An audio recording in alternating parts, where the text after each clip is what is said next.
तर देवशयन एकादशी म्हणजे देव फक्त देवताच नाही तर भगवान विष्णूसुद्धा झोपतात. क्षीरोदकशाही विष्णू हे झोपतात. क्षीरोदकशाही विष्णू म्हणजे कोण? पुरुष अवतार भगवंतांचे होतात. त्याच्यामध्ये 3 पुरुष अवतार होतात. पहिले पुरुष अवतार ज्यांचं नाव आहे कारणोदकशाही विष्णू.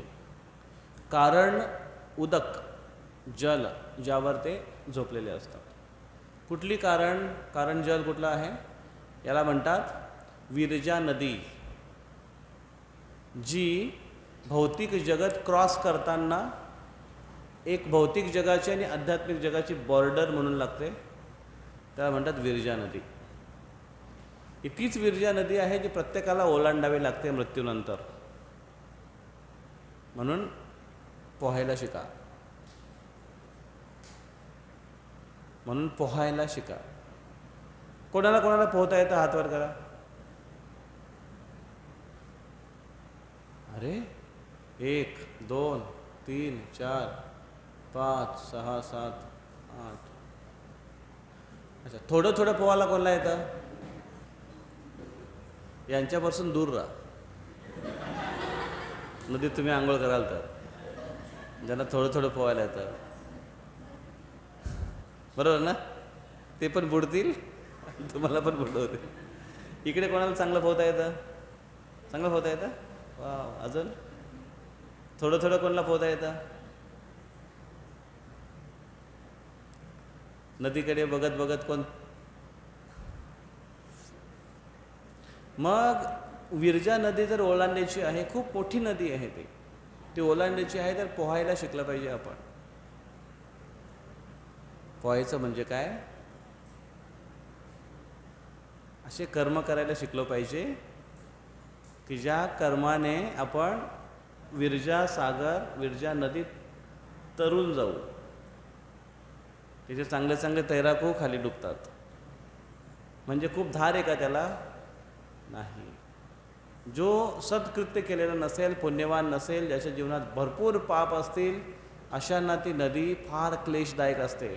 त्यांना ती अशी नदी मल, मूत्र, मांस, पू, रक्त ह्या अशा गोष्टीने, अशा सडलेल्या गोष्टीने बदबूदार ती नदी दिसते. आणि त्याच्यामध्ये त्याला फरफडत घेऊन गेलं जातं, त्याला बुडवलं जातं. नाका तोंडात त्याची त्या गोष्टी घुसतात आणि आतमधले जे त्याचे जंतू आहेत, जीव आहेत आतमधले, ते त्याला चावतात. भयंकर यातना आहे ती त्या नदीची. ती नदी क्रॉस करणं म्हणजे फार भयंकर आहे. तिथून जर ओलांडायचं असेल त्या नदीला, तर अकर्म केले पाहिजे. अकर्म म्हणजे काय? आवाज क्लिअर आहे मागे? अकर्म म्हणजे काय? ज्या कर्माचं फळ कर्ताला भोगावं लागत नाही त्याला म्हणतात अकर्म. म्हणजेच भक्ती कर्म, भगवंतांची सेवा, हे कर्म.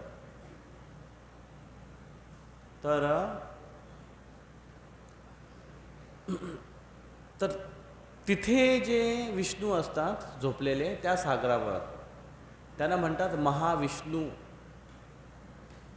किंवा कारणोदकशाही विष्णू. कारण उदक, शाही म्हणजे झोपणे. कारण उदक नावाचं एक नदी आहे, मोठं किंवा सागर आहे, ज्याच्यावर जे झोपलेले असतात त्याला म्हणतात कारणोदकशाही विष्णू किंवा महाविष्णू. ज्यांच्या अंग रोमछिद्रातून मोठे मोठे ब्रह्मांड बाहेर निघतात, एवढं मोठं त्यांचं शरीर आहे, कल्पना नाही करू शकत. आणि प्रत्येक ब्रह्मांडामध्ये ते आपला विस्तार करतात. तिथे एक अजून विष्णूची निर्मिती होते, त्यांचं नाव आहे गर्भोदकशाही विष्णू. गर्भ उदक, गर्भ म्हणजे काय? तो गर्भ तर माहिती आहे आपल्याला, गर्भ पोटातला गर्भ. म्हणजेच गर्भ कसा असतो? असा गोल असतो ना, ज्याच्यामध्ये बाळ असतं. तसं गर्भ या ब्रह्मांड, ब्रह्म पण एक अंडासारखं आहे, गोल आहे, ते गर्भासारखं आहे. त्याच्यामध्ये विष्णू असतं, त्याला म्हणतात गर्भ. पण ते आपल्या शरीरातून काही जल निर्माण करतात, त्याला म्हणतात गर्भ उदक. उदक म्हणजे पाणी, गर्भोदक. ज्याच्यावर झोपलेले असतात त्यांना म्हणतात गर्भोदकशाही विष्णू. गर्भोदकशाही विष्णू झोपलेला असतो.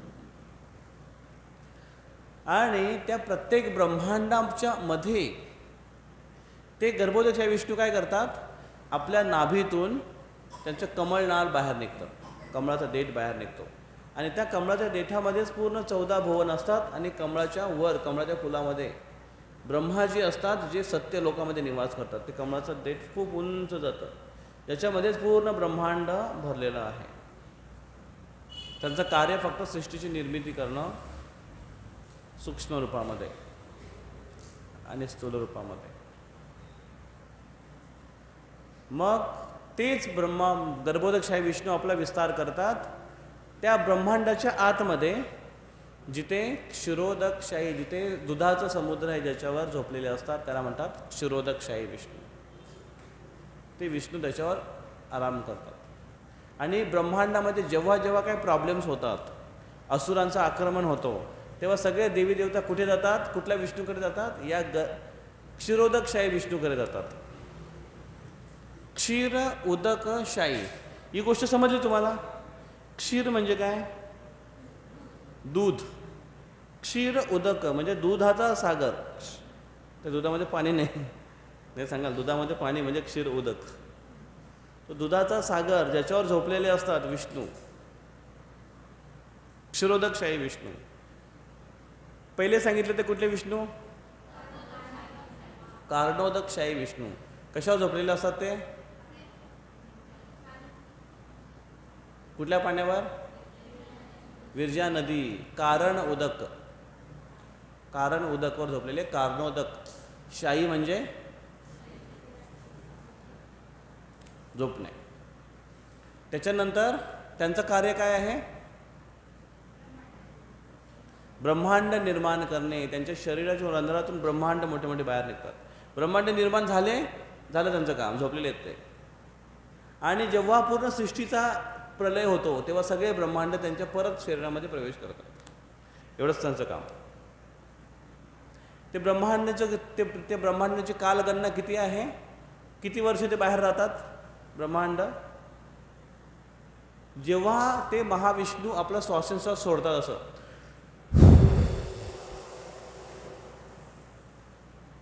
नाकातून सोडतात, मी तोंडातून आवाज येण्यासाठी फक्त केलं.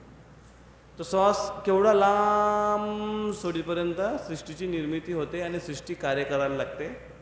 आणि जेव्हा ते श्वास वापस घेतात तेव्हा सगळे ब्रह्मांड पुन्हा त्यांच्या शरीरात जातात. मग त्यांचा श्वास किती लांब असेल, किती मोठा आहे? प्राणायाम खूप जास्त करत असतील ते.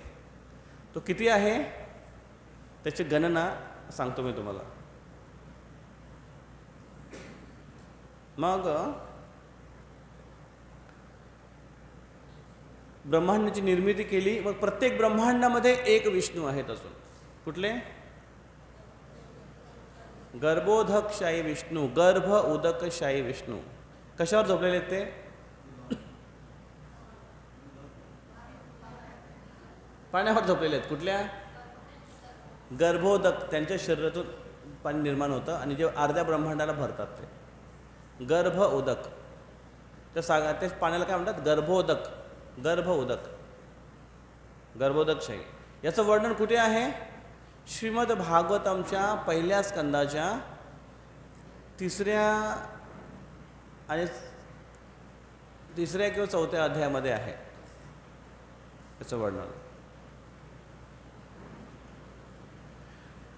आणि ते विष्णू आपला विस्तार. मग ते गर्भोदकशाही विष्णूंचं काय कार्य आहे?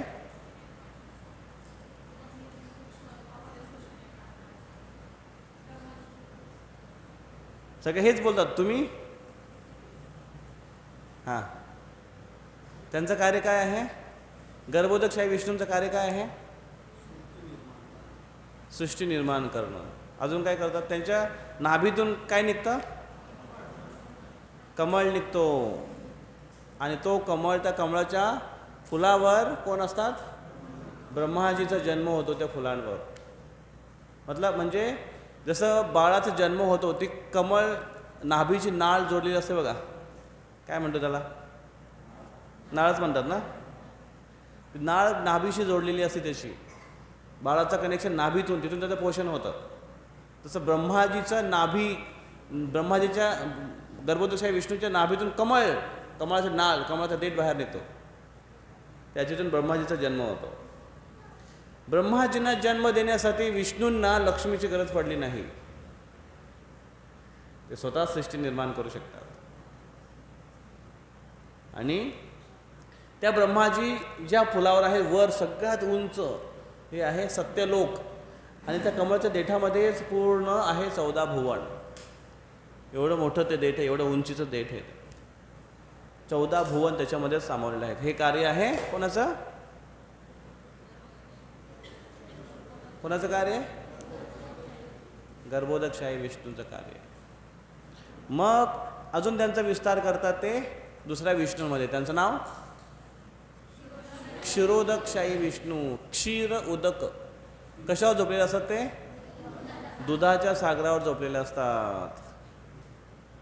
आणि दुधाच्या सागरावर अनंत शेष असतात, अनंत शेषवरती झोपलेले असतात. आणि लक्ष्मी त्यांची पाय दाबत असते. त्यांचं कार्य काय आहे क्षीरोदकशाही विष्णूंचा? देवदेवतांची मदत करणं.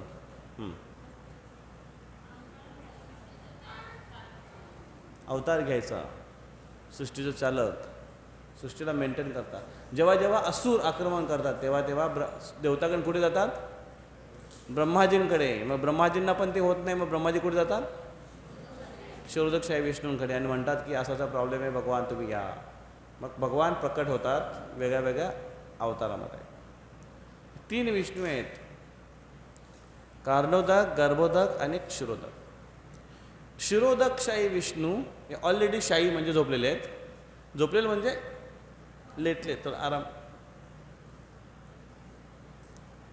ते प्लस इतर देवता ह्या 4 महिन्यामध्ये झोपतात. 4 महिने झोपतात. चांगलं आहे ना? कुठला बॉस आहे 4 महिने सुट्टी द्यायला झोपायला? 4 महिने झोपतात. आळशी आहेत का ते? नाही. 4 महिने झोपणारी व्यक्ती आळशी नाही आहे? ठीक आहे, मग तुमच्या मुलाला सांगतो उद्या की 4 महिने झोप. बघा तुम्ही काय म्हणता. Lazy Mary will you get up होती ना कविता? Will you get up today? No no mother, I won't get up. I won't get up today because today is Sunday. नाही नव्हती तुम्हाला कविता ती?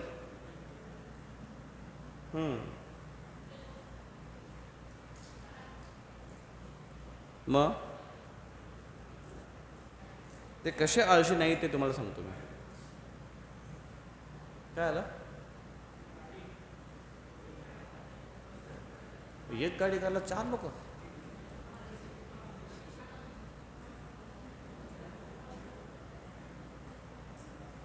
या बाकीच्या नाही या बाकीच्या नाही या. म्हणजे कोणाला डिस्टर्ब नाही होणार, नाही तर पुढे जाऊ. मग देवतांचं कार्यकाळ आणि आपलं याच्यामध्ये फरक आहे. आपला टाईम आणि देवतांचा टाईम याच्यामध्ये अंतर आहे. तुम्ही ऊसाचा रस पिले? सगळ्यांनी पिला ऊसाचा रस? त्याला त्याचा छान छान छान छान करणार ते घुंगरू असतं बघा, तो घुंगरू वाजत राहतो. त्याला 2 चक्के असतात, एक मोठा चक्का असतो आणि एक छोटा चाक असतो, आहे ना? आणि त्यांना दोघांना दात असतात, एकात एक अटकलेले असतात. किती जणांना माहिती आहे? सगळं समजलं सर्वांना? छोटा दात असतो आणि मोठा पण असतो. तो मोठा दात जो फिरतो, मोठा जो रिंग फिरतो, त्याचे फेरे जेव्हा एक होतो तेव्हा छोट्याचे किती फेरे होतील? 5-7 फेरे होतील ना? का मोठ्याचे जेवढे होतील तेवढे छोट्याचे होतील? मोठ्याचा एक झाला तर छोट्याचे पण एकच होईल, असं होईल का? नाही ना, जास्त होईल ना. दोघे पण फिरतात, एकाच वेळेस फिरतात. पण चक्रा वेगळ्या वेगळ्या होतात. तसंच हे सृष्टीचं जे कालचक्र आहे ते फिरतं, ते सगळ्यांसाठी फिरतं. फक्त प्रत्येकाचं कॅल्क्युलेशन वेगळं वेगळं आहे. मनुष्याचं कॅल्क्युलेशन वेगळं आहे, प्राण्यांचं कॅल्क्युलेशन वेगळं आहे, पाखरांचं किंवा जे लाईटीवर फिरणारे जे पाखरं असतात छोटे छोटे त्यांचं कॅल्क्युलेशन वेगळं आहे, आणि आपल्यापेक्षा काही जे श्रेष्ठ जीव आहेत देवतांचं त्यांचं कॅल्क्युलेशन वेगळं आहे. पाखरं आहे ते किती दिवस जगतील? आज सकाळी जन्माला आले, दिवसभर झाले, मोठे झाले, संध्याकाळी मुलांना जन्म दिला, रात्री फिरले, सकाळी मेले, जरा त्यांचं जीवन संपलं.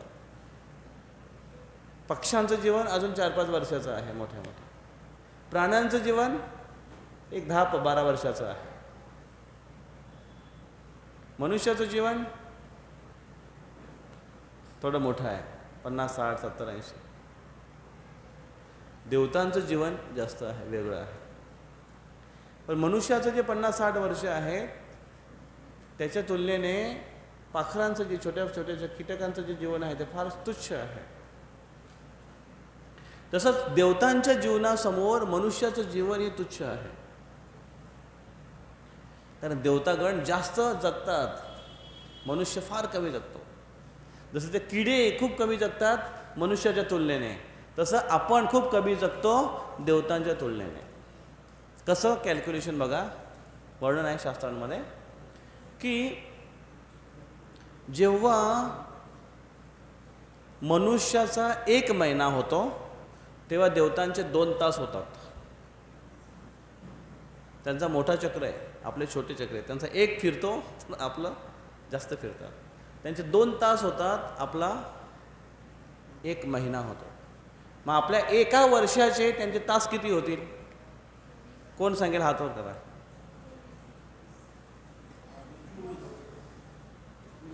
24 बरोबर आहे का? कोणाला वाटते 24 बरोबर आहे? हातवर करा.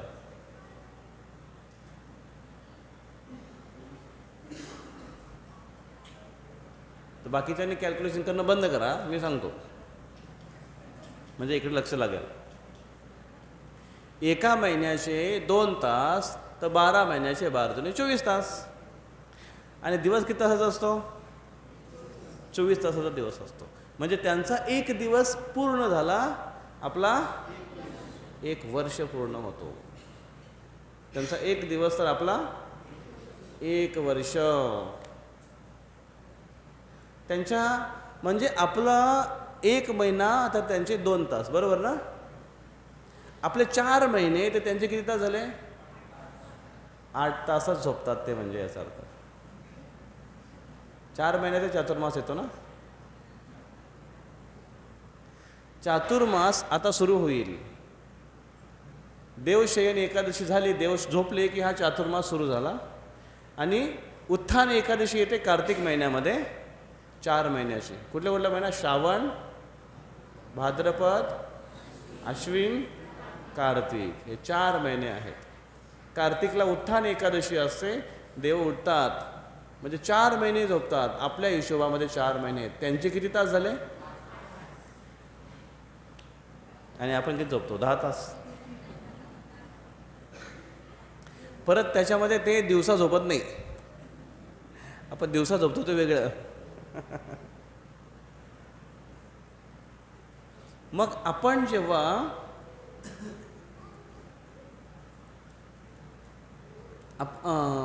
देवता जेव्हा 8 तास झोपतात, बाकी राहिलेले त्यांचे किती तास? 16 तास. म्हणजे आपले किती महिने? 8 महिने.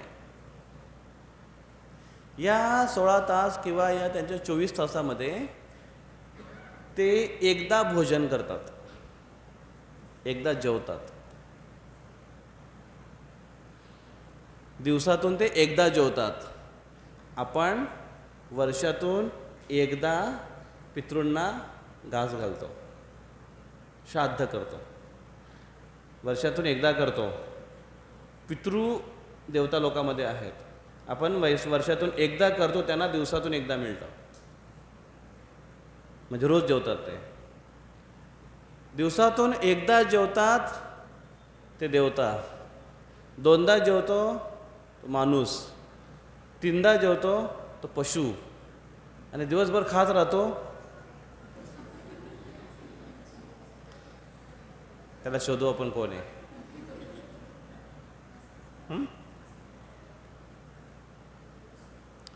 तर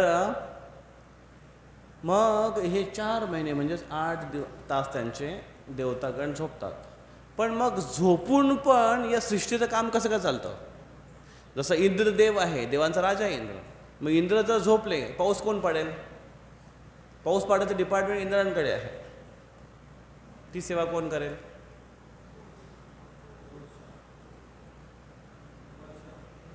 हो, पण वर्षा ऋतू त्यांच्या कंट्रोलमध्ये आहे.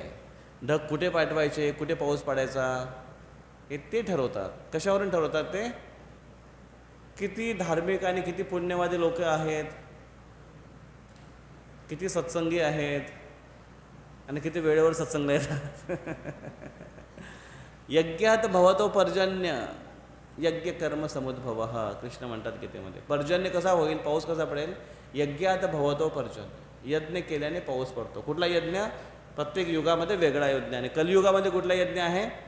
हरे कृष्णा कृष्णा कृष्णा हरे हरे, हरे राम राम राम हरे हरे. हरे कृष्ण महामंत्र, हरे कृष्ण नाम संकीर्तन यज्ञ आहे कलियुगामध्ये. तो जर आपण केला, निश्चित पाऊस योग्य पद्धतीने पडेल. पण कलियुगामध्ये हे फार कमी आहे, क्वचित आहे, क्वचित. लाईट बिल भरणारे कमी आहेत. आकुडे म्हणतात ना इकडे, आकुडे टाकणारे जास्त आहेत. पण लाईट कोणासाठी पाठवतो MSEB? आकुड्यांसाठी, सर्वांसाठी नाही पाठवत. जे बिल भरतात ना त्यांच्यासाठी पाठवतो. तसं जी वर्षा आहे थोडीफार काही, ती कोणासाठी आहे? बिल भरणारे, यज्ञ कर्म करणारे त्यांच्यासाठी आहे. बाकीचे घेतात लाभ तो वेगळा. ती जर मेजॉरिटी कमी झाली तर मग नक्कीच कमी होणार आहे पाऊस. तर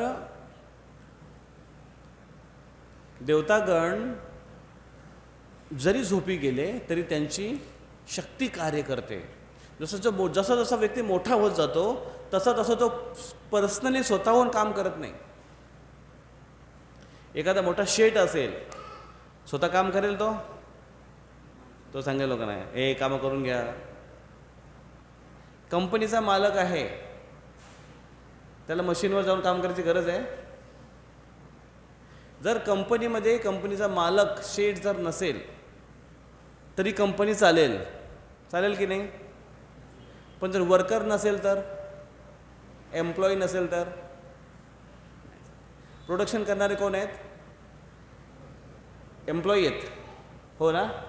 पण प्रोडक्ट कोणाच्या नावात जातं? मालकाच्या नावात जातं, कंपनीच्या नावात जातं. तो जबाबदार आहे त्याला सर्व. लक्षात येतं?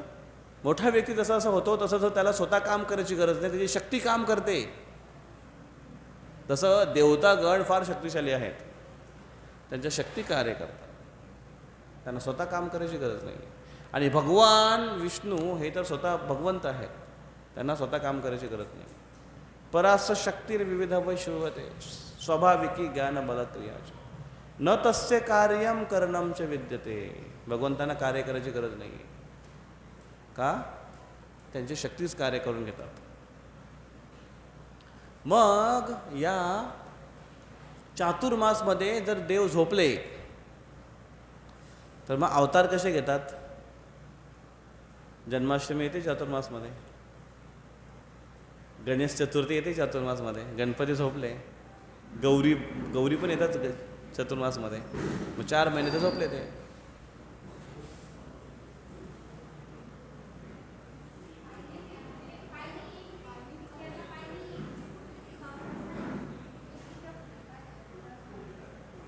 होता त्याने त्याच्या टी-शर्ट असं लिहिलं होतं, डू नॉट डिस्टर्ब, आणि त्याच्या खाली लिहिलं होतं already disturb. Do not disturb, why? Because I am already disturb. कलियुगातले जे लोक आहेत ना ऑलरेडी डिस्टर्ब आहेत, त्याच्यामध्ये असं एक छोटंसं काहीतरी घडलं की लगेच सगळे उठून जातील बघायला काय झालं काय झालं काय झालं.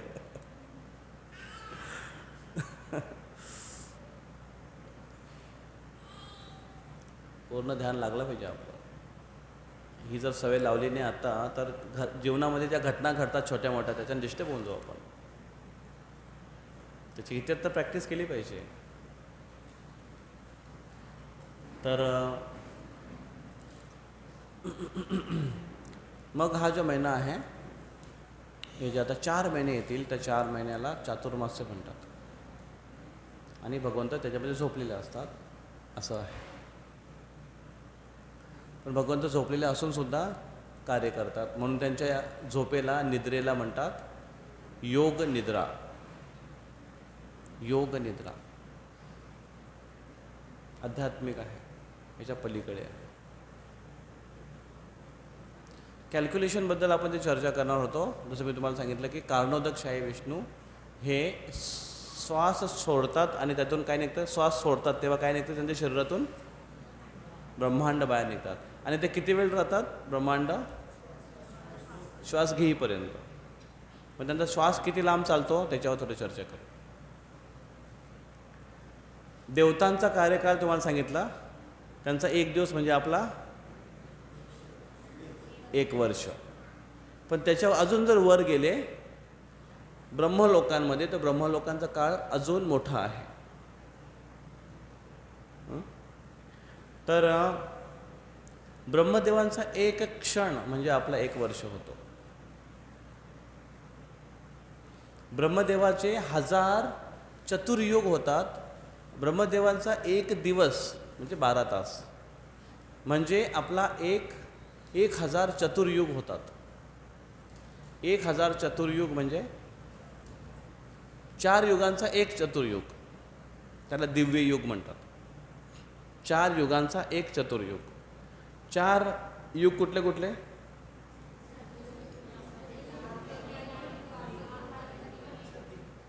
हे सगळ्यांना माहिती आहे 4 युग. हे 4 युगांचा 1 चक्र बनतो, त्याला म्हणतात चतुर्युग किंवा दिव्य युग. असे 1000 दिव्य युग ब्रह्मदेवांचे 12 तास, असेच 1000 अजून ब्रह्मदेवांचे 24 तास. म्हणजे 1 दिवस त्यांचा जेव्हा कंप्लीट होतो तेव्हा आपले पृथ्वीवरचे किती चतुर्युग झाले? 2000 चतुर्युग. ओके, एका युगाचं कार्यकाळ मागू आपण. 1 युग आहे कलियुग. कलियुगाचे वर्ष किती आहेत, आयु किती आहे? भागवतम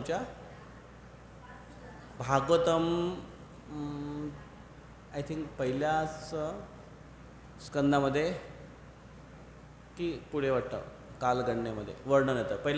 पहिल्या नाही भागवतामध्ये वर्णन येतं, एवढं शुअर आहे. मला वाटतं 3ऱ्या स्कंदामध्ये वर्णन येतं कार्यकाळाची गणना. ठीक आहे, चेक करावं लागेल. तर त्याच्यामध्ये म्हटलेलं आहे की कलियुगाचं वर्ष आहे 4,32,000 वर्ष. कलियुग 4,32,000 वर्षापर्यंत चालतो. त्याच्या दुप्पट द्वापार युग म्हणजे किती झाले? 8,64,000. त्याच्या तिप्पट आहे त्रेतायुग. कलियुगाच्या तिप्पट त्रेतायुग म्हणजे किती झाले? 12,96,000. आणि त्याच्या चौपट आहे सत्ययुग.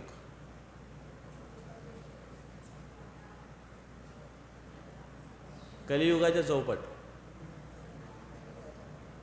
किती झाले? 17,28,000. 17 लोक करा कॅल्क्युलेशन. 17,28,000 करा बरोबर. तेवढंच आहे का बघा, माझ्याकडे मोबाईल नाही, हे खाली आहे. 4,32,000 गुणिले 4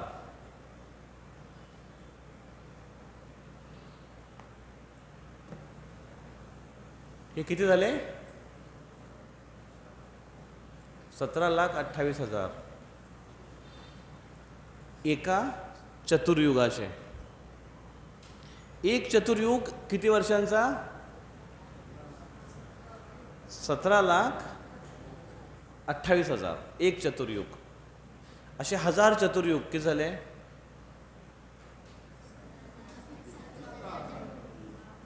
हां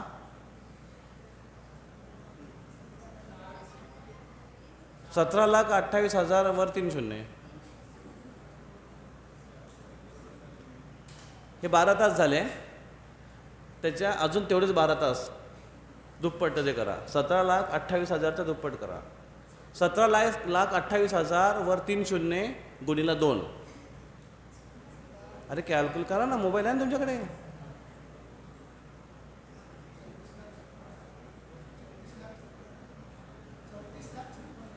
चौतीस लाख 56,000 झाले. 6 शून्य झाले का?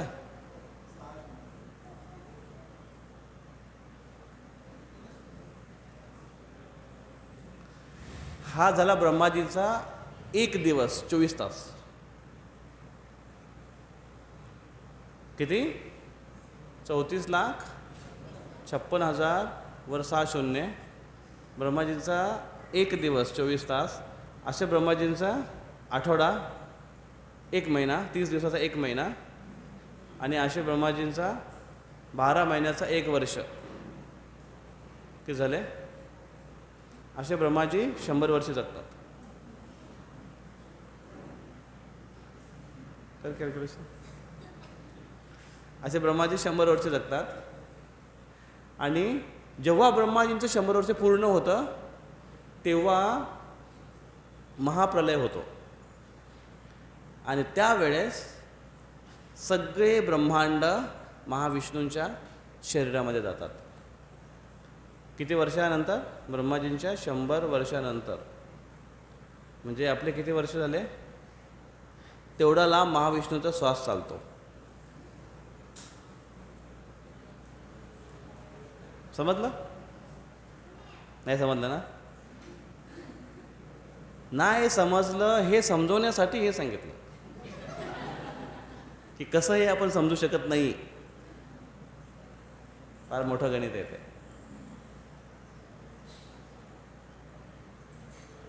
हे महाविष्णूचा कार्यकाळ आहे. तर मग ते गर्भोदकशाही विष्णू आहेत. ते ह्या देवशयन एकादशीला गर्भोदकशाही विष्णूसुद्धा शयन करतात, झोपतात भगवंत. आणि उत्थान एकादशीला उठतात 4थ्या महिन्यात. आणि मध्ये एक येते पाशांकुश एकादशी. पाशांकुश एकादशी म्हणजे एक साईडला भगवंत करवट बदलते. हे कुशी बदलतात. एक साईडला झोपले आणि एक साईडला झोपले. अशी भगवंतांची आध्यात्मिक झोप आहे. आणि झोपेमध्ये सगळी सृष्टी चालू आहे, काम सगळं चालू आहे. परत त्या झोपेमध्ये ते अवतार पण घेतात कृष्ण लीलेचा. स्वतः साक्षात कृष्ण येतात आणि इथे लीला करतात, भक्तांना आकर्षित करतात आणि जातात. भगवंतांची विशेष लीला आहे. मग आज ह्या दिवशी विशेष करून पंढरपूरला आज खूप गर्दी आहे. आज एकादशी आहे. लाखो लोक येतात. लाखो लोक येतात. 7, 8, 10 लाख. यावर्षीचं काउंट किती माहिती नाही. 20 लाखचं काउंट आहे. बापरे. म्हणजे जगन्नाथपुरीच्या बरोबरीला झालं. जगन्नाथपुरीचं 15 लाख काउंट झालं होतं यावर्षी. त्याच्यामध्ये पण फार चंगराचंगरी आणि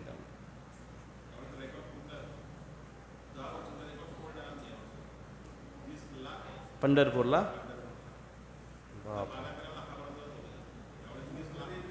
सुरक्षित वापस येवो ही प्रार्थना आहे भगवंतांच्या शिवाय. तो ट्रेनचा प्रवास मी केलेला आहे. मी मागच्या वर्षी गेलो होतो. भगवंताच्या कृपेने मी आता AC मध्ये बुकिंग झालं होतं, त्याच्यामुळे वाचलो मी. नाहीतर स्लीपर पूर्ण जनरल होता. तुमच्या सीटपर्यंत तुम्ही पोहोचू नाही शकत. बसणार लोक म्हणतात आम्ही पण तिकीट घेतलं आहे. त्यांना तुम्ही सांगितलं की रिझर्वेशन आहे. ते बोलते म्हणून काय झालं, आमचा पण रिझर्वेशन आहे.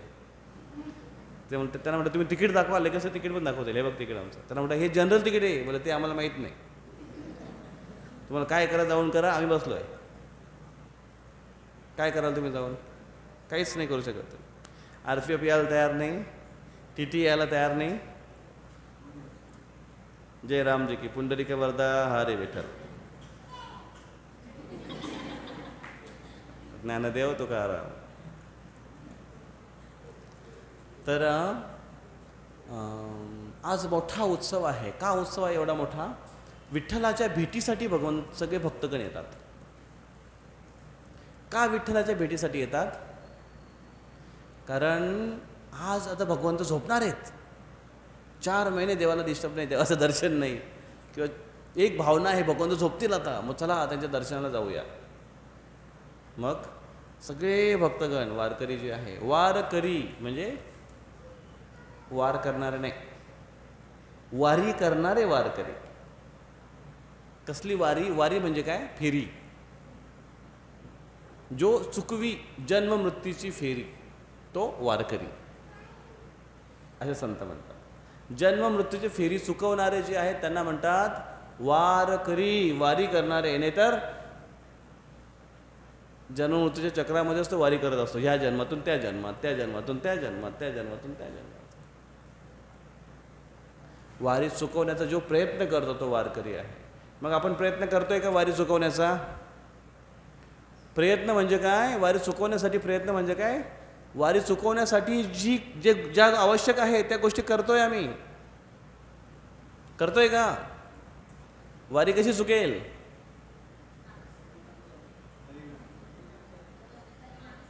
भगवंतांची भक्ती केल्याने वारी चुकेल, अशी वारी चुकणार नाही. भगवंतच फक्त या जन्ममृत्यू चक्रातून आपल्याला मुक्त करू शकतील, अजून कोणीच नाही मुक्त करू शकत. आणि म्हणून ते का म्हणून मुक्त करतील? जर आपण त्यांची भक्ती केली नाही तर नाही करणार ते. भक्तीने केली तर का नाही करणार? म्हणजे भगवंत भेदभाव करतात का? नाही. भक्ती करणं म्हणजे इच्छा दाखवणं की भगवंत आम्हाला ते नाही राहायचं, बस तुमची इथे सेवा आम्ही करतो, जेवढं शक्य होईल तेवढं या शरीराने, आणि तुमच्या धामात येऊन सेवा करायची इच्छा आहे तुमची, ही तयारी दाखवतो भक्ती करणं म्हणजे. आणि जो भक्ती करत नाही म्हणजे तो तयारी दाखवत नाही, तो म्हणतो हे बरं आहे, इथे काय वाईट आहे का? इकडे सकाळी उठल्यावर मस्तपैकी जॉबला जा, शेतात जा, काम करा, भाकरी घेऊन या, खा प्या, परिवार सांभाळा, किती मस्त चालू आहे जीवन, नाही का? प्रकृतीचे लाथं खातोय आपण. 3 प्रकारचे क्लेश आपल्याला सतत आहेत. आधी आत्मिक क्लेश, आधी भौतिक क्लेश आणि आधी दैविक क्लेश. दैवी प्रकोप आहे. रोज कोणाची ना कोणाची किटकिट असते. मानसिक त्रास असतो, शारीरिक व्याधी आहेत, अन्य जीवांकडून होणारे त्रास आहेत, नैसर्गिक. कोरोनामध्ये सगळे तोंडाला मास्क लावून बसले होते. असं वाटलं कधी देवा बंद होतं हे क्लेश. इथून बाहेर निघायला पाहिजे. आणि मनुष्य जन्म आहे म्हणून चांगली फॅसिलिटी आहे. बाकीच्या जन्मामध्ये बघा तुम्ही. त्या दिवशी मी असं मंदिरासमोर फिरत होतो, तिथे कुत्रा दिसला मला, आणि त्याच्या अंगाची जी कातडी आहे ती जाड झाली होती. बघितलं असेल तुम्ही पण, जाड झाली होती, आणि वरचे जे केस आहेत ते असे निघाले होते त्याचे केस. आणि भयंकर रोग असतो, त्याला एवढी खाज येते त्या रोगात त्या कुत्र्याला, आणि कुत्रा नुसतं त्या खाज्याने इकडे तिकडे पळत राहतो, आणि इकडे अंग घास तिकडे अंग घास असं करतो. त्याला खाणं पिणं पण व्यवस्थित होत नाही. काही कुत्र्यांच्या तर डोक्यावर अशी एक जखम पडलेली असते, त्याच्यात किडे पडतात, आणि ते किडे जसे असे वळवळ करतात ना, तसा तो वेड्यासारखा पळायला लागतो. किती आनंद जीवन आहे ना.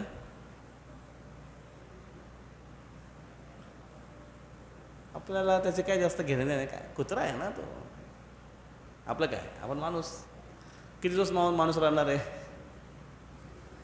जर बाहेर निघायचा प्रयत्न केला नाही तर पुन्हा प्रकृतीचे नियम फार कठीण आहेत, खूपच कठोर आहेत. एकदा त्याच्या चपाट्यात सापडलं की मग सुटका नाही. ते एक मशीन बघितली होती मी, भंगार असं दाबण्याची मशीन होती. ती 2 असे चक्र होते मोठे असे ते, आणि ते असे इकडे फिरत असे दोघे, असे फिरत असे. आणि त्याच्यामध्ये जर काही पण टाकलं आपण, सायकल जर टाकलं त्यामध्ये, तर सायकल अशी, बघितलं तुम्ही व्हिडिओ बघितला असेल, अशी चुरा होऊन जाते. कार पण टाकली ना, कार मोठी, ती कार अशी एकदम चुरा होऊन अशी बाहेर निघते. तसं आहे कालचक्र. एकदा सापडलं कचाट्यामध्ये, एका योनी कोटी फेरा, बाहेर निघणं मुश्किल. फार गंभीरतेने घेतलं पाहिजे ह्या गोष्टी. मग तर मग तो वारकरी आहे जो ही वारी चुकवण्याचा प्रयत्न करतो. असे वारकरी सगळे जातात तिकडे दर्शन घ्यायला विठ्ठलांचं, या भावनेने की भगवंत झोपणार आहे, त्यांचं दर्शन घेऊया. आणि किती लाईनमध्ये बसतात ते, 10-10 घंटे 12-12 घंटे लाईनमध्ये बिचारे असतात. लाईनमध्ये उभे नाही राहत ते, बसलेले असतात लाईनमध्ये. आज आता रात्रीपासून लाईन लागेल त्यांची.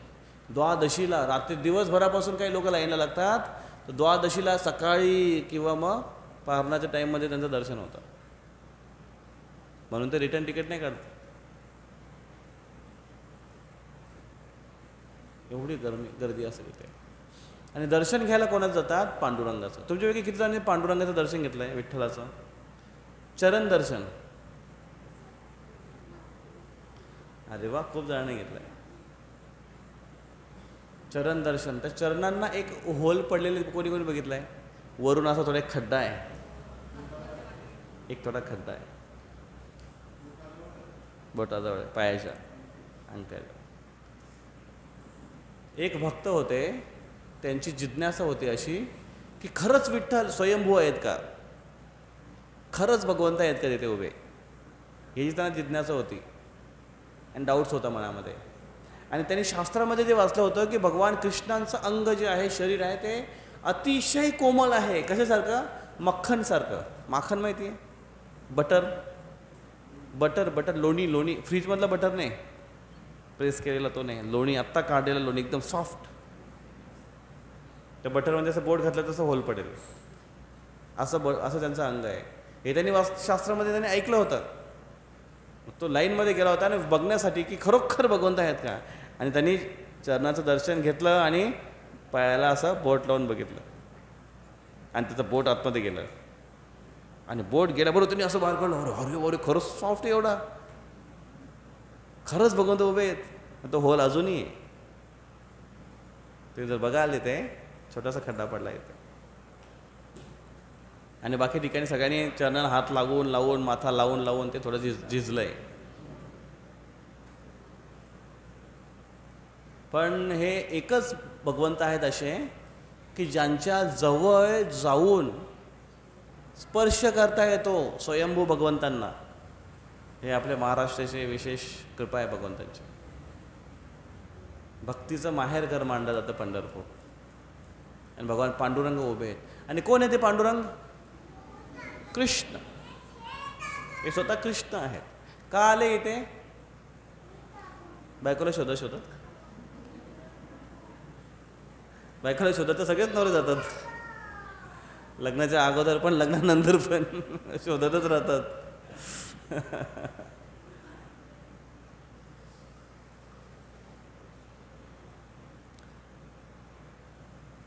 कृष्ण द्वारकेमध्ये असताना त्यांना वृंदावनाचं स्मरण खूप जास्त व्हायचं आणि म्हणून ते वृंदावनातल्या भक्तांचं झोपेमध्येच नाव घ्यायचे.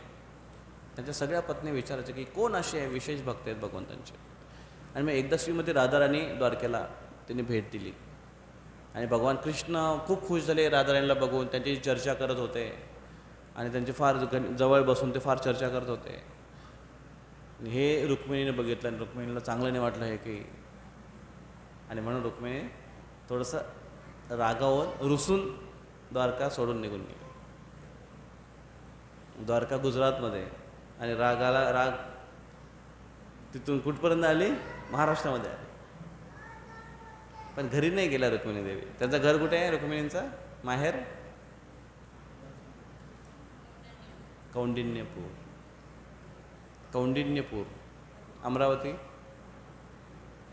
कौंडिन्यपूर तिकडे नाही गेल्या त्या. कुठे गेल्या? दिंडीर वनामध्ये गेल्या,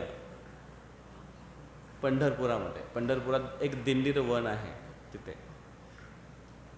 आणि भगवान कृष्ण तिथे होते. मग जेव्हा राधाराणी गेल्या मग कृष्ण शोधायला लागले का, अरे रुक्मिणी कुठे आहे, रुक्मिणी कुठे आहे.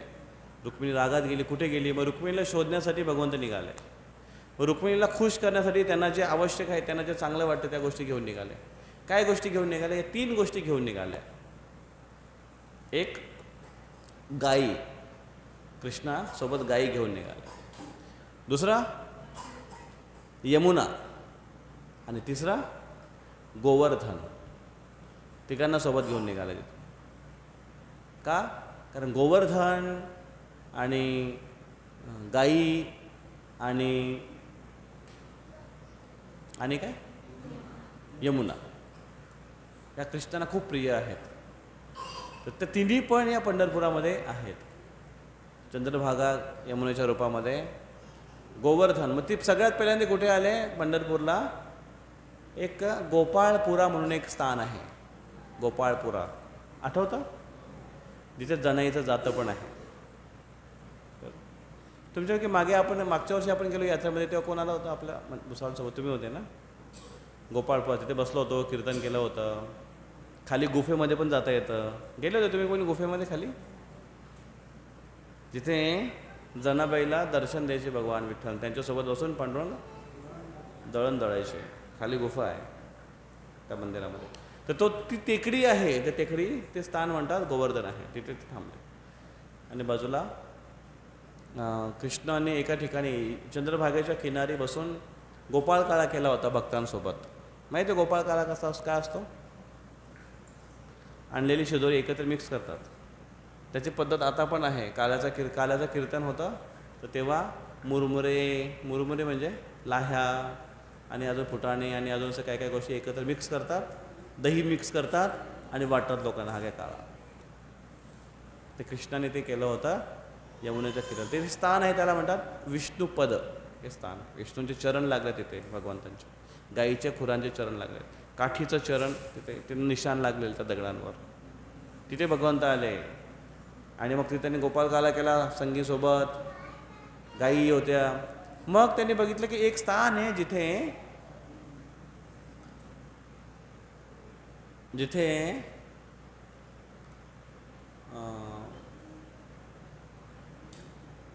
खूप खूप खूप सारे तुलसी उगवल्या होत्या. आणि त्यांनी बघितलं की हे स्थान असायला पाहिजे. तिथे गेले तर बघतो तर लक्ष्मी देवी म्हणजेच रुक्मिणी देवी तिथे बसून भगवान कृष्णांवर ध्यान करत होत्या. पतीला सोडून जरी आले, पतीवर राग जरी असेल तरी पण ध्यान मात्र पतीचाच करत होते. आणि भगवान तिथे पोहोचले आणि पत्नीची समजूत घातली, तिला शांत केले.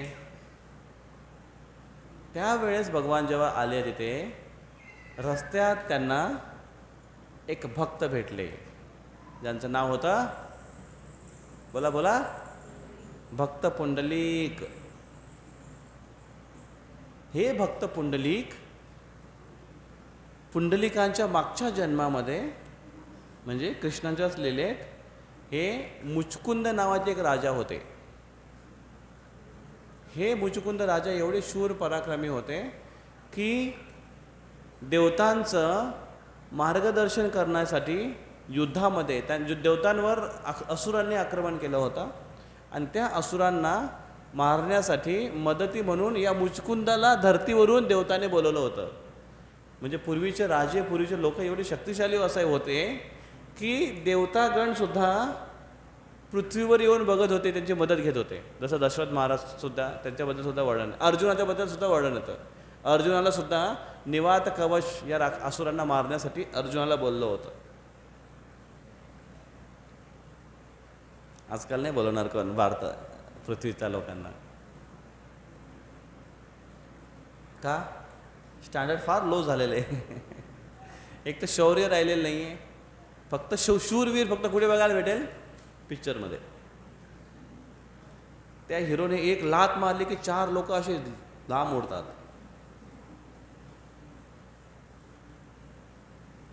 हिरोमध्ये फार पॉवर आहे, फक्त पिक्चरमध्ये. त्याने अशी फूक जरी मारली ना तरी वादळ तयार होतं, वादळ.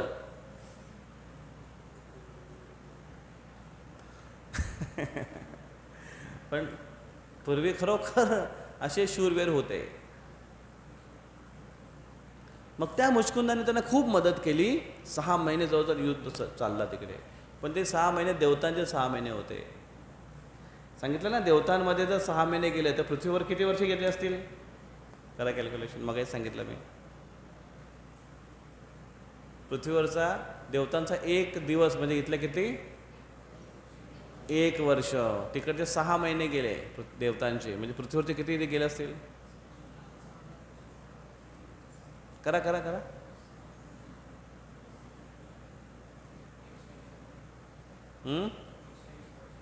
180 काय? 180 वर्ष झाले का? नाही. किती झाले? 1 दिवस म्हणजे 1 वर्ष, 30 दिवस, 1 महिना म्हणजे 1 महिना म्हणजे 30 वर्ष. किती झाले? 180 झाले. 180 वर्ष उलटले 6 महिन्यात. जास्त झालं? बरोबर आहे?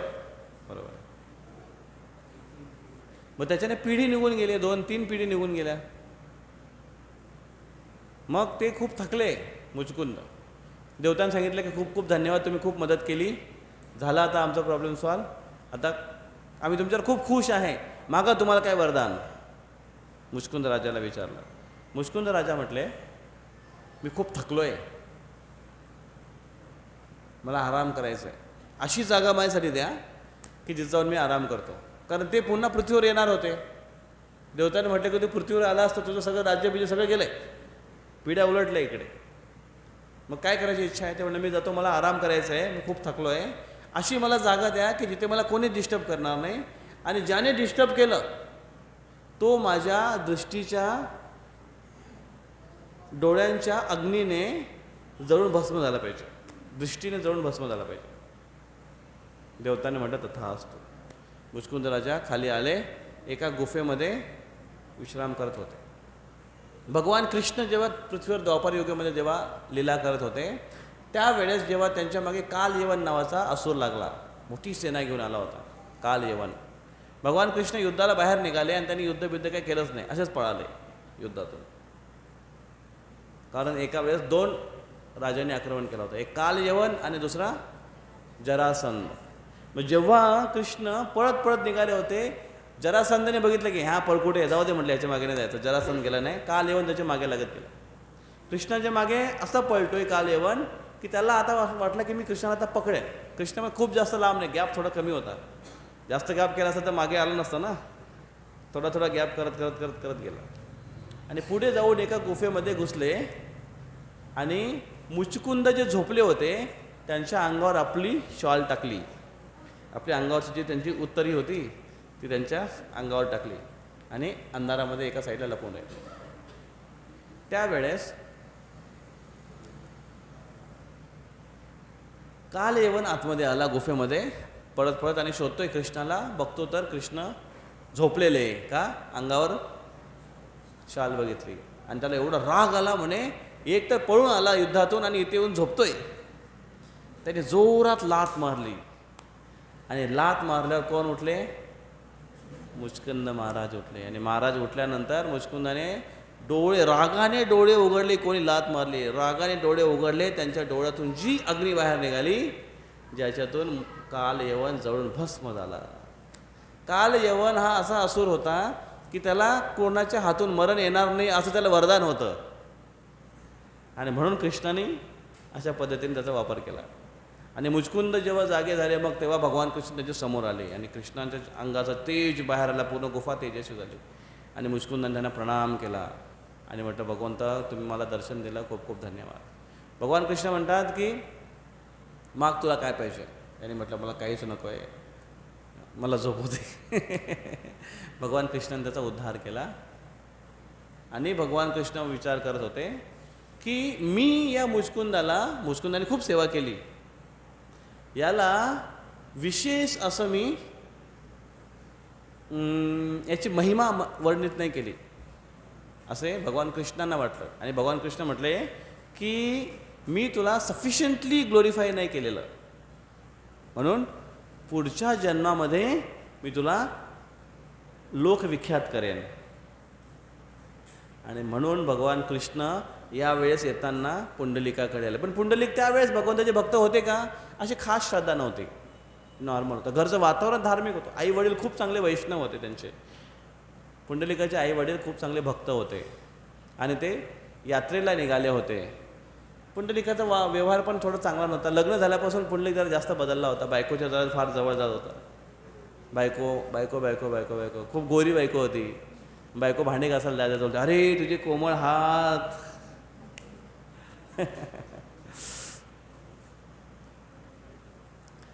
त्याचे आई वडील यात्रेला निघाले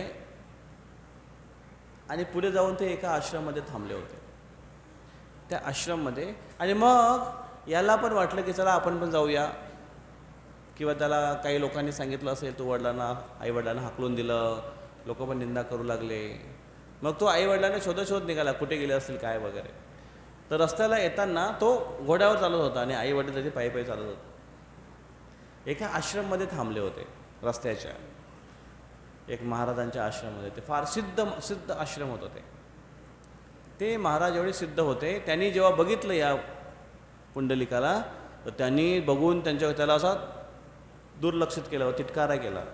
नजर समजते ना कसल्या नजरेने बघणं. आणि पुंडलिकाला वाटलं की अरे असं काय बघताय माझ्याकडे हे. आणि पुंडलिक तिथे थांबले. त्यांनी थोड्या वेळामध्ये तिथे 3 स्त्रिया, संध्याकाळ झाली, सगळेजण झोपले, हा तिथेच होता, विचार करत होता की परत जावा, वापस जावा की काय असं वगैरे. त्याने 3 स्त्रिया बघितल्या, असे मैले कपडे घातलेले, फाटलेले कपडे होते, फाटलेले मैले कपडे होते, चेहरा त्यांचा काळा काळा होता. 3 स्त्रिया आल्या, पण तरुण होत्या. त्या आल्या आणि त्याने पूर्ण आश्रम झाडून काढला महाराजांचा आणि त्याच्यावर सडा शिंपडला. सडा माहिती आहे ना, पाण्याचा सडा शिंपडला. रांगोळी काढून खूप सुंदर केलं ते जागा. आणि हे जेव्हा ते करत होत्या तेव्हा त्यांचं जो अंगावरचा जो तेज होता आणि त्यांचं जे मैला काळं होतं ते आपोआप कमी होतं. आणि त्यांचे वस्त्र जे कपडे ते हळूहळू एकदम चमकदार बनत होते, शुद्ध स्वच्छ बनत होते. हे त्यांनी बघितलं, त्याला फार आश्चर्य वाटलं. येताना ह्या सगळ्या आल्या होत्या तर काळ्या कुट्ट होत्या, आता जाताना एवढ्या सुंदर कशा काय दिसत आहेत. मग हा पुंडलिक त्यांच्या मागे गेला आणि त्यांना विचारलं की कोण आहात तुम्ही. मग या तिघींनी याच्याकडे बघितलं आणि त्याने म्हटलं ॲक्च्युली तुझ्याशी आम्ही बोलावं अशी तुझी लायकी तर नाही आहे, पण तुला सांगतो की ज्या स्थानी तू आहेस फार पवित्र स्थान आहे. इथे जे वैष्णव येतात आणि इथे जे महाराज निवास करतात, हे स्थान एवढं पवित्र आहे की आम्ही स्वतःला पवित्र करण्यासाठी इथे येतो आणि इथे सेवा करतो, शुद्ध होतो आणि परत जातो. कारण लोक आमच्यामध्ये येऊन स्नान करतात, त्यांच्या पापाने आम्हाला मलिन करतात. तर तिघीजणी कोण होत्या, त्या म्हटल्या आम्ही आहोत गंगा, यमुना आणि सरस्वती. तेव्हा पुंडलिकाला वाटलं की बापरे, वैष्णव सेवेने एवढा प्रभाव होतो. तेव्हा ते महाराजकडे गेला पुंडलिक. महाराजांना म्हटलं की मला मार्गदर्शन करा. आणि महाराजांनी म्हटलं अरे तुझे आई वडील एवढे चांगले वैष्णव आहेत, त्यांना तू घरातून बाहेर हकलतोस किंवा त्यांची तू चांगली सेवा, त्यांना दुर्लक्षित करतोस. त्यांची चांगली सेवा कर, भगवंत तुला प्राप्त होतील. आणि त्यांच्या आईवडिलांना घेऊन गेला, एक कुटीमध्ये ठेवून त्यांची सेवा करू लागला. खूप छान सेवा करत होता. एवढा सेवेमध्ये मग्न झाला. काय विचार करत होते, माझे आई वडील तर आहेतच आहेत, पण कोण आहेत, वैष्णव आहेत. साधुसंग सर्व शास्त्र कय, लव मात्र साधुसंग सर्व सिद्धी होय. सगळं शास्त्र काय म्हणतात, लव मात्र साधुसंग. लव म्हणजे थोडंसं साधुसंग तरी मिळाला, सर्व सिद्धी होय, सगळ्या सिद्धी प्राप्त होतात त्या व्यक्ती. आणि भगवान कृष्ण रुक्मिणीला शोधत तिथे आले. पुंडलिकाच्या घरासमोर बेल वाजवली त्यांनी, पण लोड शेडिंग चालू असल्यामुळे बेल वाजली नाही. आणि जोराने आवाज दिला, अरे पुंडलिक, मी तुझ्यासाठी आलो आहे. आणि पुंडलिक म्हटलं की मी थोडा बिझी आहे भगवान, थोडीशी सेवा बाकी आहे, प्लीज तुम्ही काय देऊ. वीट दिसली बाजूला, वीट फेकली बाहेर, भगवान या विटेवर बसा, उभे राहा, बस मी आता आलोच. आणि भगवंत हसत त्या विटेवर उभे राहिले. अरे भगवान समोर येतात, ब्रह्मांडाचे नायक घरासमोर येत आहेत आणि आपण म्हणतो या विटेवर उभे राहा. विचार करा. आता जर इथे गिरीश भाऊ आले तर तुम्ही सांगाल काय, भाऊ जरा थोडं उभे राहा तिथे, इथं प्रवचन चालू आहे. सांगू? अरे एवढा मोठा नेता आहे. ते कोण येत आहेत? भगवान येतात. भगवान ब्रह्मांडाचे नेता आहेत ते. आणि हसत हसत विटेवर उभा आहे. ही वीट कोण आहे ते विटेबद्दल पण चांगलं वर्णन आहे. कारण घरामध्ये अशी वीट अचानक भेटणं फेकणं हे काय असं औचित नाही आहे. तुमच्या घरात ठेवता का तुम्ही विटा अशा? कोण ठेवलं? कशाला ठेवणार? काय काम आहे? हां, ती घर थोडंसं झोपडी होते असू पण शकते, पण विशेष होतं त्याचं. तर जेव्हा वृत्रासुराचा वध करण्यात आला, वृत्रासुराचा वध केलं इंद्राने. श्रीमद भागवतामध्ये कथा येते ते. वृत्रासुर नावाचा असुर होता. खूप शक्तिशाली आणि खूप मोठा असुर होता तो. पण ब्राह्मण परिवारातला असताना यज्ञातून उत्पन्न झाला होता त्वष्टापुत्र. आणि म्हणून त्याचा वध जेव्हा केला इंद्राने, त्या वधाचं इंद्राला दोष लागला आणि त्याने इंद्राला शाप दिला की तू वीट होऊन पडशील, स्थावर होऊन पडशील तू, अचेत होऊन पडशील. मग तो इंद्र वीट म्हणून पडला. मग तो भगवान कृष्णांकडे गेला आणि भगवान कृष्णांना माफी मागायला लागला किंवा भगवान कृष्णाने विनवणी करायला लागला की मला या शापातून मुक्त करा. आणि भगवान म्हटले काय काळजी करू नकोस, तू जरी वीट होऊन पडलास तरी मी तुझ्यावर उभा राहीन आणि तुझं रक्षण करेन. आणि मग इंद्र खुश झाला. आणि तेच इंद्र इथे वीट बनवून त्यांच्या घरात बसले होते. कधी चान्स मिळेल, कधी चान्स मिळेल, कधी चान्स मिळेल. म्हणजे भगवान त्यांना उभं राहायला पण दिलं. तर काय दिलं? जो देवतांचा राजा आहे त्याच्यावर उभं राहायला चान्स आहे की नाही? Best of the best. म्हणून भगवंतांना बेस्ट ऑफ द बेस्ट हमेशा दिलं पाहिजे. आणि ते त्यांनी केलं. भगवंत उभे राहिले. थोडे वेळ थांबले, अरे अजून येत नाही. वेटिंग पोझिशन कशी असते? अशी असते. आता येतोय आणि त्यांनी आपली सेवा संपवून पुंडलिक बाहेर आले. भगवंतांना साष्टांग प्रणाम केला. भगवंताची सुंदर श्लोका स्तुती केली. आणि भगवंत खूप खूप धन्यवाद, तुम्ही मला दर्शन दिलं, थँक्यू. भगवंत म्हणतात बोल, माग तुला काय पाहिजे? काहीच नको, मला तुमची अशीच सेवा घडू द्या आणि वैष्णवांची सेवा घडू द्या, एवढंच पाहिजे मला, काहीच नको. तुला नाही काहीतरी माग, मी आलोय, काहीतरी माग. त्यांनी म्हटलं जर तुम्हाला द्यायचंच असेल तर जे तुम्ही मला दिलंय ते सगळ्यांना द्या. जसं तुम्ही दर्शन मला दिलंय तसं तुम्ही इथेच थांबा. येणाऱ्या भविष्यामध्ये जेवढी पण लोक आहेत, जेवढे पण धार्मिक आहेत, भक्त आहेत, जामनेरमधून येणारे, भुसावळमधून येणारे, सगळ्यांना तुम्ही दर्शन द्या इथे उभे राहून आणि सगळ्यांवर कृपा करा. आणि भगवान म्हटलं ठीक आहे, तू म्हणतोस, थांबायला तयार आहे. एक भक्ताने म्हटलं की तुम्ही येणाऱ्या अनंत काळासाठी इथे उभे राहा. आणि भगवंत राहायला तयार आहेत. उभं राहणं काही साधी गोष्ट आहे का? राहून बघा तुम्ही एक दिवसभर उभं राहून बघा, एवढं सोपं नाही आहे. अंग दुखायला लागेल. एकाच पोझिशनमध्ये, पोझिशन पण नाही बदललेली, उभे राहिले भगवंत, ठीक आहे. पण एक भक्तांचा भाव काय असतो माहिती आहे? जे मला मिळालं आहे ना, इतरांना पण मिळालं पाहिजे, हा भक्तांचा भाव आहे. याला म्हणतात ब्राह्मण प्रवृत्ती. ब्राह्मण प्रवृत्ती म्हणजे ब्राह्मण कसा असतो? उदार असतो. जो उदार असतो त्याला ब्राह्मण म्हणतात. आणि जो कंजूस असतो, मक्खी चूस किंवा कंजूस, त्याला कृपण म्हणतात संस्कृतमध्ये. जो आपल्याकडे आहे त्याला लपून ठेवण्याचा प्रयत्न करतो, इतरांना द्यायचं म्हणजे संपलं सगळं संपलं, त्याला म्हणतात कंजूस. ब्राह्मणाचे गुण, वैष्णवांचे गुण आत्मसात केले पाहिजे. काय? देण्याची भावना. आपल्याकडे जे आहे बेस्ट ऑफ द बेस्ट इतरांना दिलं पाहिजे. कृष्ण भक्ती दिली पाहिजे सर्वांना. अशा पद्धतीने भगवान कृष्ण त्यांच्यासाठी उभे राहिले. आणि तेच पांडुरंग स्वयंभू स्वतः उभे राहिले. स्वयंभू म्हणजे साक्षात भगवंत आहे तिथे उभे राहिले. आणि मग ते मूर्तीच्या रूपामध्ये प्रकट झाले. त्याला आपण श्री विग्रह म्हणतो. कारण भगवंताचे दोन फॉर्म आहेत. एक व्यक्तिस्वरूप जे चालतात, बोलतात, कार्य करतात. दुसरा विग्रह स्वरूप, जे बोलत चालत नाही, एक जागी राहून आपली सेवा स्वीकार करतात आणि भक्तांशी आदानप्रदान पण करतात. विग्रह फॉर्ममध्ये राहिले ते आजपर्यंत त्यांची सेवा सुरू आहे. ते पांडुरंग, त्यांना भेटायला आज लोक सगळे जातात.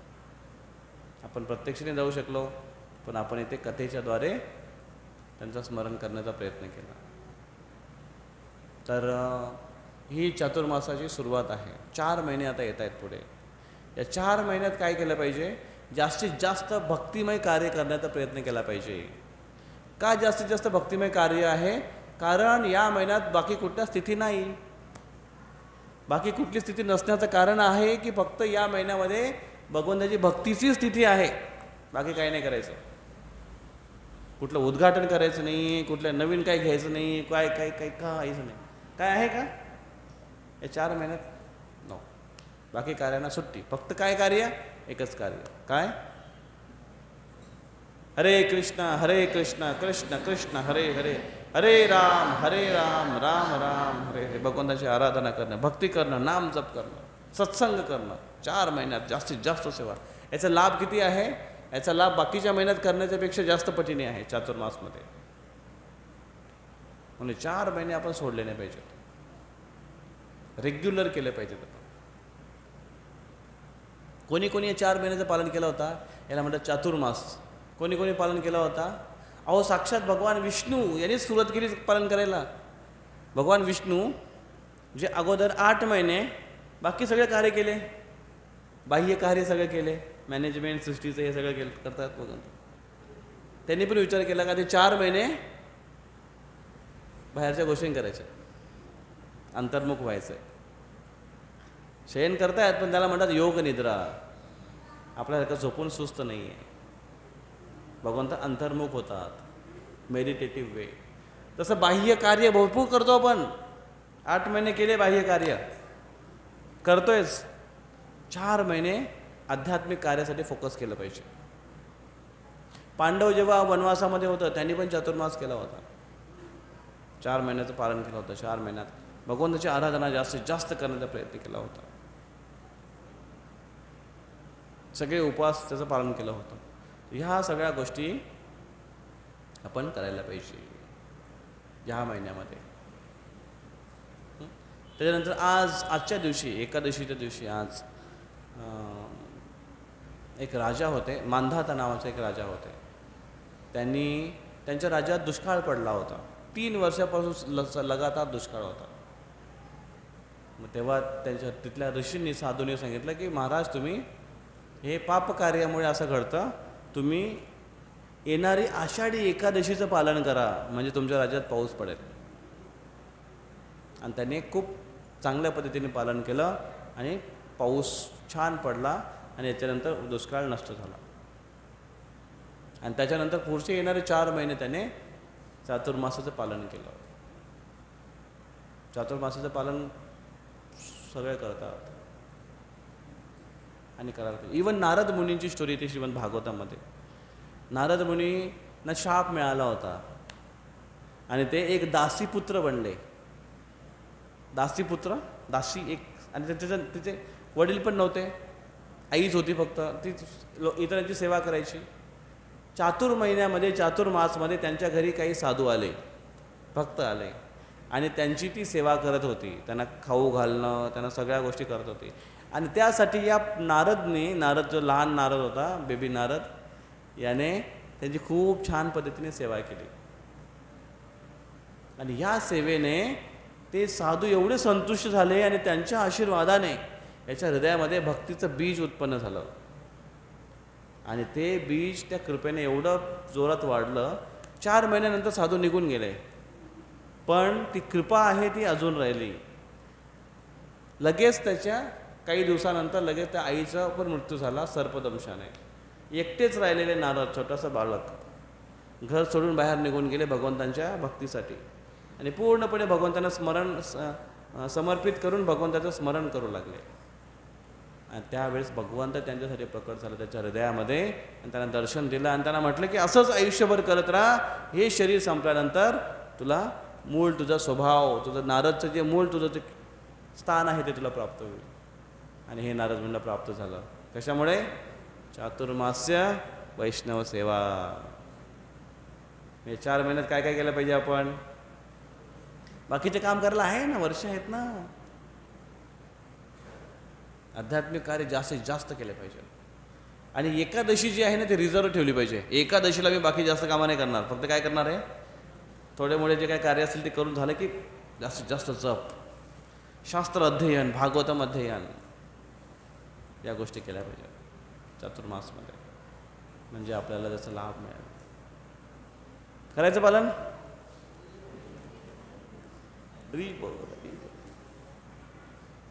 केलं पाहिजे ना. नाहीतर असे कितीतरी जन्म जातील आपले आणि जन्मोच्या चक्रामधूनच आपण फेऱ्या मारू. मग खरा वारकरी होणार नाही तो. आपण गांभीर्यपूर्वक घेतले पाहिजे. हरे कृष्ण कृष्ण कृष्ण हरे हरे, हरे राम राम राम हरे हरे. श्री शयन एकादशी महामहोत्सव की जय. काय प्रश्न आहे कोणाचा?